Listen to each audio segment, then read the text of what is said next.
The waltz we left in the last episode turns into a hide-and-seek game. We take breaks staring at the moon and we end up twirling in a cheerful Bohemian dance. All of this and more coming right up on Conducting Pills. Hi, I'm Gianmaria Griglio, I'm a conductor and a composer, and welcome to this new episode of Conducting Pills, a series where we take a repertoire piece or a part of it and we analyze it from a conductor's point of view. In this episode, we'll dive into the last three movements of Dvořák's Serenade for strings, the structure, the phrasing, and of course, we'll have some technical tips.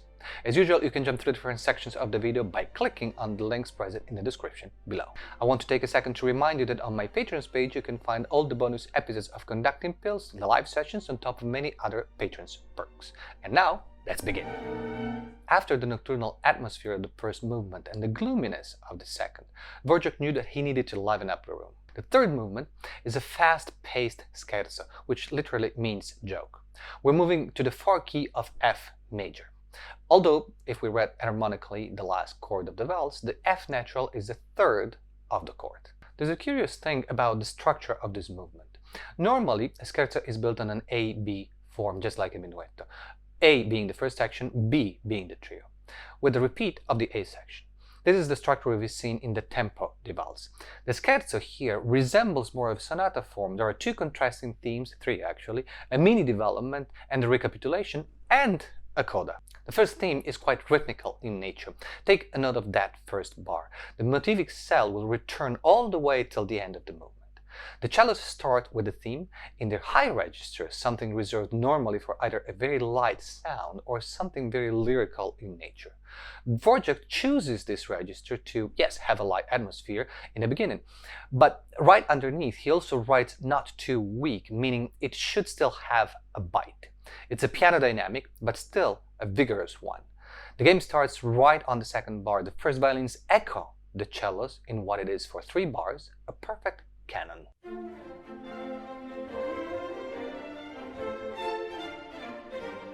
In the next 2 bars, they tighten up the space, separating them from the cellos, reducing it to a quarter note, and then take the lead with a quadruplet of 16ths. This last figure is imitated by the violas and the cellos, and then used to bridge to a reprise of the theme. Look at bar 9. The violas have the head of the theme underneath the quadruplet. The first violins insist on the 16 notes figure, reiterating it multiple times. The cellos answer with the whole first part of the theme.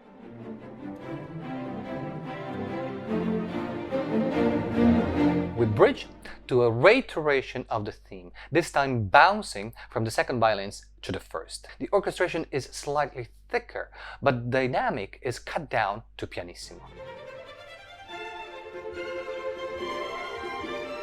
There's a number of changes in accents, sforzati, and dynamics in general that differ from the first time the theme was presented. Those same 16 notes we saw earlier are now used to build a crescendo starting on bar 32, which leads us to the third iteration of the theme. This time it's in fortissimo, played by the couple's cello double bass and second violins.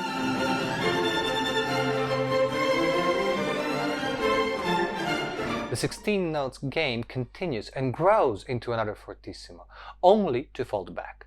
And look, they become 8 notes and then quarter notes.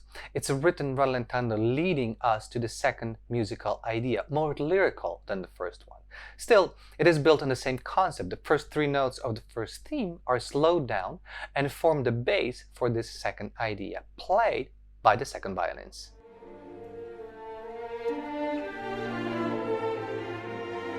And answered by the first, who then swap places with the cellos.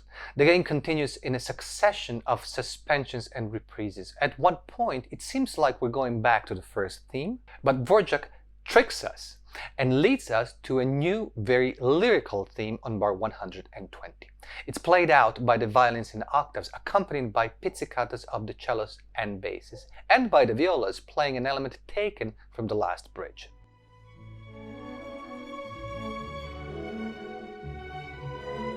From bar 67 on, you can group the bars and conduct in 1. The in-tempo of bar 120 is again in 1. At 178, you can go back to 2. Conducting in 1 the most lyrical parts will give you much more freedom without incurring into the risk of slowing down.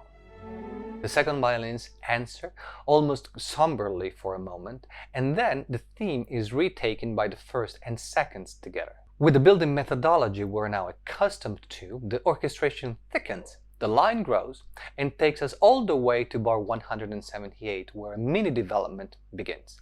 You can see right away the first theme and the second theme overlapping. Notice how the crescendos are not the same for everyone now. The cellos reach the forte much earlier than the first violins.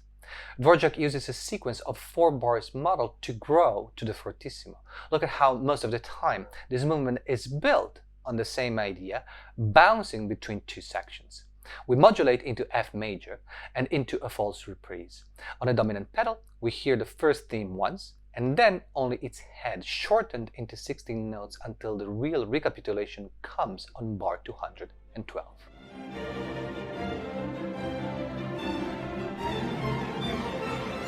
The recapitulation is almost the same as the exposition, except that the second theme is used as a coda, built at first on a pedal of F. A counterpoint which never fails to mention the head of the first theme sits on top of the second theme, gradually reduced to its rhythmical shell, until we land once more on an F pedal where the head of the theme takes us to the end of the movement.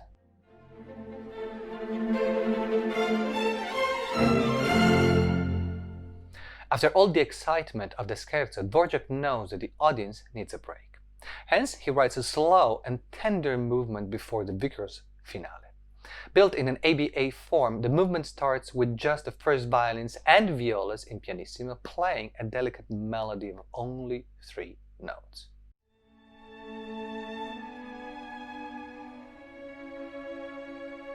Now, if you look at it closer, this melody reminds quite a bit of the one we heard in the B section of the second movement. Notice the 8th-note rest in the violas on the pickup to bars 3 and 5 to not disturb the line in any way. On the same pickup to bar 5, the second violins join in, while the violas are split into 2 voices. It's like looking at a very still surface of water. The cellos join in, echoing the viola's figure from the first 4 bars. Small swells in the violas and second violins paint ripples in that still pond. The entrance of the basses on bar 14 anticipates a little movement growing into a forte.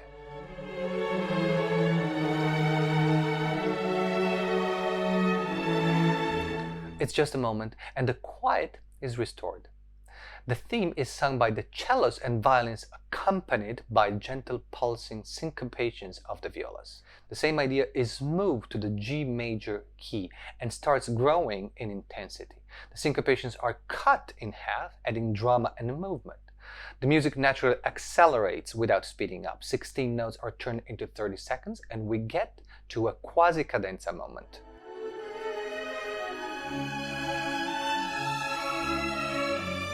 That leads us into the B section of the movement. The atmosphere changes. We're in C-sharp minor. A 3/16 note cell forms the base of a motive that bounces between sections.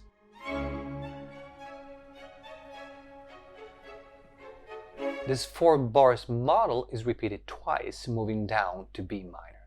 After that, the 3/16 notes are used as counterpoint, while the first violins paint an ominous melody on top.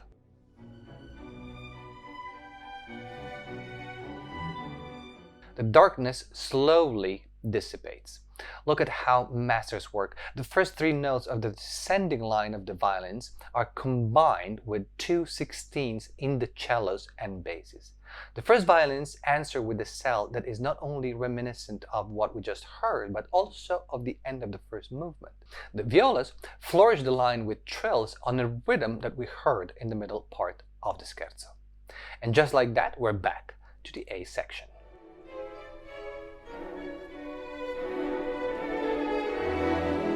The orchestration is thicker, but the atmosphere remains very serene. The theme reappears once more, fading away in a triple pianissimo. The 5th movement has the spirit typical of a Bohemian village dance. Once again, we have a canon. The violins begin and the rest of the strings answer with exactly the same material 1 bar after. Notice the offbeat accents and the use of the Mixolydian scale.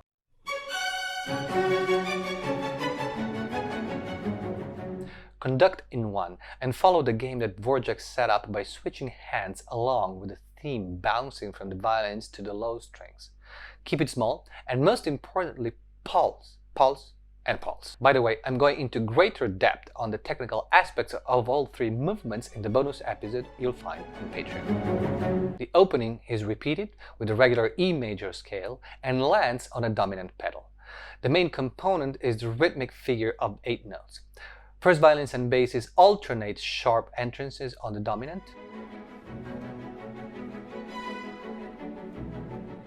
And notice the structure. Starting on bar 14, we have 1 2-bar phrase, then 2 4-bar phrases, then 1 3-bar phrase, and finally 1 4-bar phrase, which leads us to a new idea.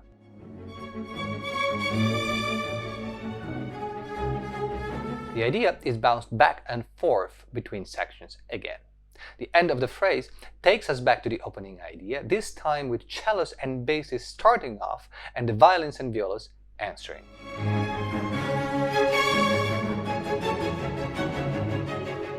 But the theme morphs. Its rhythmical component takes over, and so does its offbeat aspect.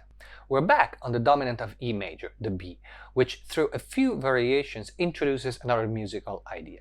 The rhythm is again the most important component of this line, played by the first and second violins in thirds, with a counterpoint of the violas in sixteens.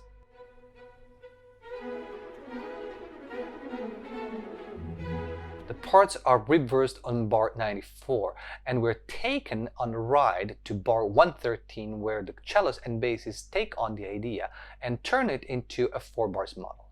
The first violins answer with the same idea a third down.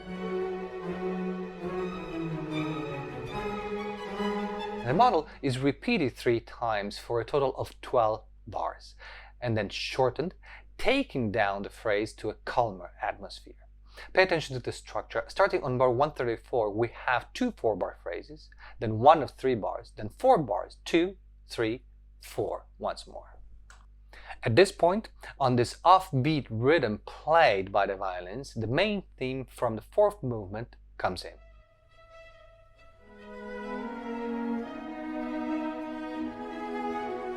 This lovely passage takes us back to a sort of recapitulation. Everything is tightened and the second musical idea gets developed into a very exciting part, starting off with the cellos and basses echoed by the violins.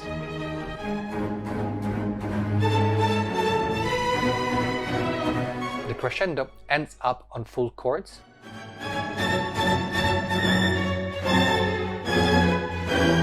followed by arpeggios lightening up the tension. The other musical idea comes back, used to build a huge crescendo and explodes in a big offbeat fortissimo.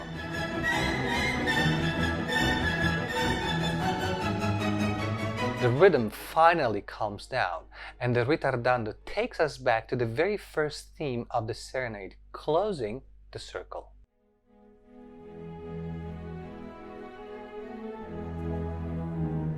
It's just a moment, and the end of the first movement takes us to the end of the last movement, a presto mixing up the different ideas of this last movement. And the Serenade vigorously ends in its home key.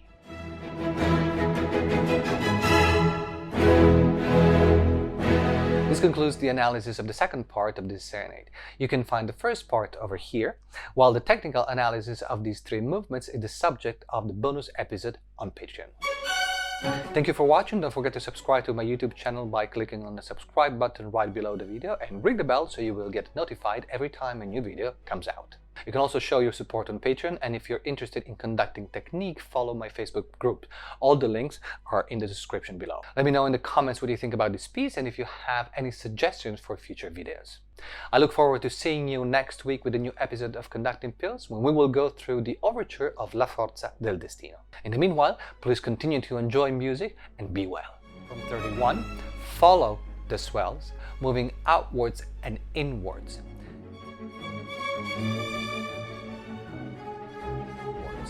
You need a small staccato stroke for 31.